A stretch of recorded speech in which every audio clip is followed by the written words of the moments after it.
محترم سامعین اکرام، اب ہمارے اس مذاکرے میں اسلامی معاشرے کی تعمیر میں ہمارا رول، اس میں معلم کا کیا رول ہوگا، اس عنوان کے تحت محترمہ عرفی صدیقہ صاحبہ صدر معلمہ جامعۃ الصالحات ارداپور اپنی گفتگو کریں گے۔ نحمد و نصلی علی رسول الکریم الی یوم الدین، اما بعد، فاعوذ باللہ من الشیطان الرجیم، بسم اللہ الرحمن الرحیم۔ معزز سامعین اکرام، مرد و خواتین، السلام علیکم ورحمۃ اللہ وبرکاتہ۔ اسلامی معاشرے کی جب ہم بات کرتے ہیں تو یہ محض تصوراتی یا خیالی نہیں، بلکہ ایک ایسا معاشرہ ہے جس کی عملی تصویر تاریخ کے صفحات میں بہت نمایاں نظر آتی ہے۔ ایک ایسا خوبصورت معاشرہ جس کی تشکیل انسانیت کے سب سے بہترین معلم سید المرسلین نے کی تھی، جن کے بارے میں قرآن کہتا ہے هو الذی بعث فی الامیین رسولا منہم یتلو علیہم آیاتہ ویزکیہم ویعلمہم الکتاب والحکمہ وإن کانوا من قبل لفی ضلال مبین۔ وہی ہے جس نے امیوں کے اندر ایک رسول خود انہی میں سے اٹھایا جو انہیں اس کی آیات سناتا ہے، ان کی زندگی سنوارتا ہے اور ان کو کتاب اور حکمت کی تعلیم دیتا ہے، حالانکہ اس سے پہلے وہ کھلی گمراہی میں پڑے ہوئے تھے۔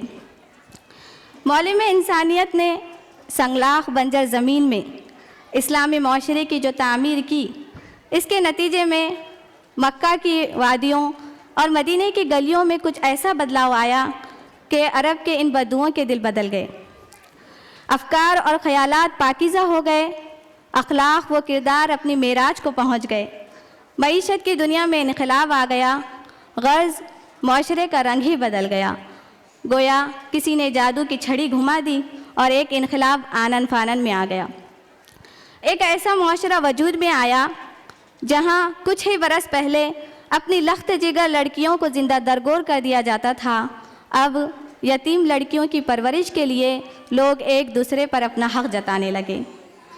جہاں دن دہاڑے قافلے لوٹ لیے جاتے تھے، اب اسی معاشرے کی ایسی کایا پلٹی کہ ایک عورت ثنا سے حضر موت تک یکا و تنہا سونا اچھالتی ہوئی چلی جاتی ہے اور اسے خدا کے سوا کسی کا خوف نہیں ہوتا۔ لوگوں میں ایک دوسرے کے لیے خیر خواہی کا جذبہ پیدا ہوا، جہاں معمولی باتوں پر ایسی خوفناک جنگیں چھڑ جاتی کہ نسلوں در نسل خون کی ندیاں بہتی۔ اب معاشرہ ایسا بدلا کہ اخوت و محبت کے جذبے سے ایک دوسرے پر جان نچھاور کرنے لگے۔ یہی تو اسلامی معاشرہ تھا، جہاں علم کو اہمیت دی گئی، سود، جوا، شراب پر قانونی پابندیاں عائد کر دی گئی، جھوٹ، چغلی، غیبت، حسد، جلن کو انسانوں کی زندگیوں سے حد پار کر دیا گیا، ایک دوسرے کی مدد، تعاون علی البر کا جذبہ پیدا کیا گیا اور انصاف کا ترازو بلند کیا گیا۔ مجھے اسلامی معاشرے کی تعمیر میں بحیثیت معلم ہمارا رول، اس موضوع پر گفتگو کرنی ہے۔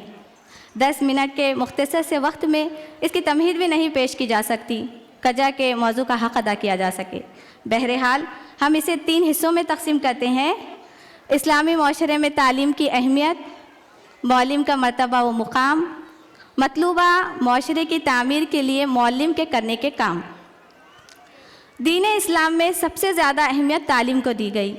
اس کا اندازہ اس بات سے لگایا جا سکتا ہے کہ محمد عربی صلی اللہ علیہ وسلم پر اترنے والی پہلی وحی کا پہلا ہی لفظ اقرا ہے۔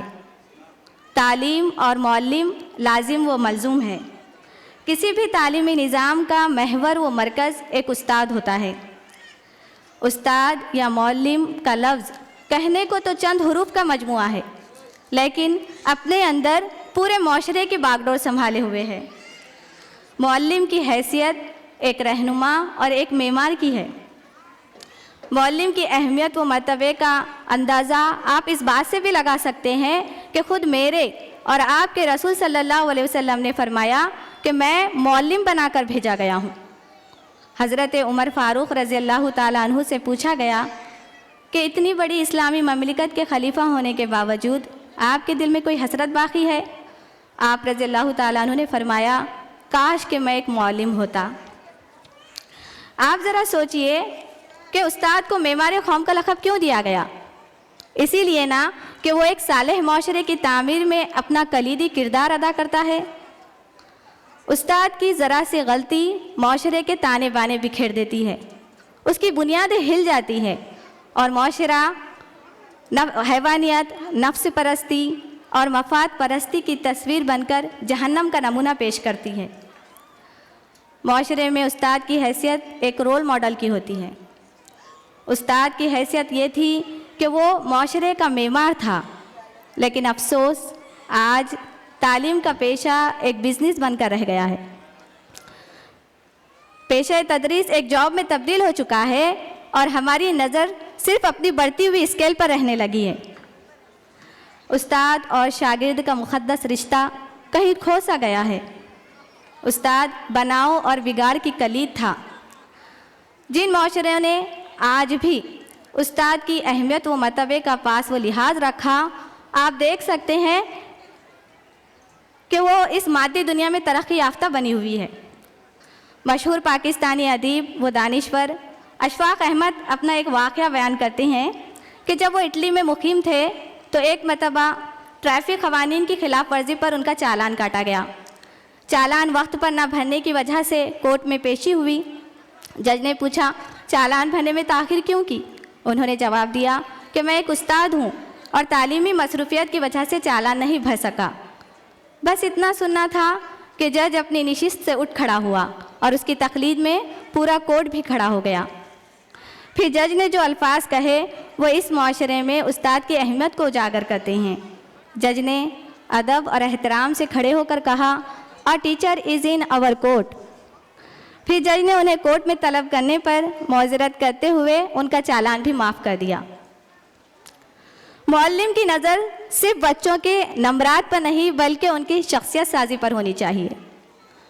صرف نصاب کا ہضم کرا لینے یا سوالات و جوابات کو طوطے کی طرح رٹا لینے سے تعلیم کا حق ادا نہیں ہوتا۔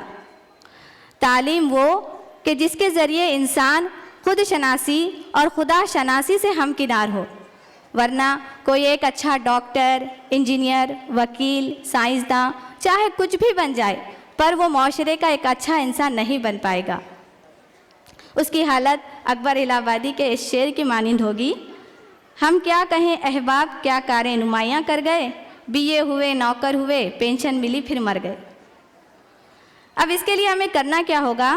3 چیزیں ہیں جو ہمیں کرنی ہوگی: اپنی ذات کی تعمیر، اپنے طلباء کی تربیت، معاشرے کی تعمیر۔ استاد کا خوش اخلاق، نرم خو، خوش گفتار، ملنسار، رحم دل، ہمدرد، غمگسار و مونس اور مددگار ہونا بہت ضروری ہے، کیونکہ اس کی ذات کا عکس اس کے طالب علموں پر پڑے گا اور ظاہر سی بات ہے کہ وہی معاشرہ بنانے والے ہیں۔ بچے صرف کتاب اور سبق نہیں پڑھتے بلکہ وہ اپنے استاد کی شخصیت کا بھی مطالعہ کرتے ہیں۔ ایک اچھا مسلم استاد اپنے شاگردوں کی کردار سازی کے لیے ہمہ وقت فکر مند رہتا ہے۔ اپنے طلباء کے دلوں سے قدورتوں، آلودگیوں اور آلائشوں کو دور کر کے اس کو ایمان، خوف خدا، اتباع سنت اور آخرت کے جواب دہی کے احساس سے معمور کرتا ہے۔ طلباء کی کردار سازی کے لیے خود بھی تقوی و پرہیزگاری کو اختیار کرتا ہے اور اپنے شاگردوں کو بھی اس پر عمل پیرا ہونے کی تلقین کرتا ہے۔ دنیا سے بے نیازی اور مادہ پرستی سے اجتناب کی تلقین کرتا ہے اور اپنے شاگردوں کو محنت اور جستجو کا عادی بناتا ہے۔ اچھے افراد کی موجودگی سے ایک اچھا معاشرہ وجود میں آتا ہے۔ آخر میں ایک حدیث پیش کرتے ہوئے اپنی بات ختم کروں گی، جس میں اللہ کے رسول صلی اللہ علیہ وسلم نے فرمایا کہ جو کوئی بھی مسلمانوں کے کسی معاملے کا ذمہ دار بنا اور پھر ان کے لیے ایسی خیرخواہی اور کوشش نہیں کی جیسی کہ وہ اپنی ذات کے لیے کرتا ہے تو اللہ تعالیٰ اس کو منہ کے بل جہنم میں ڈال دیں گے۔ اگر آپ یہ سمجھتے ہیں کہ واقعی ان بچوں کے ذمہ دار ہیں جنہیں آپ کی زیر تربیت دیا گیا ہے تو اس حدیث کو اپنی گراہ میں باندھ لیجئے۔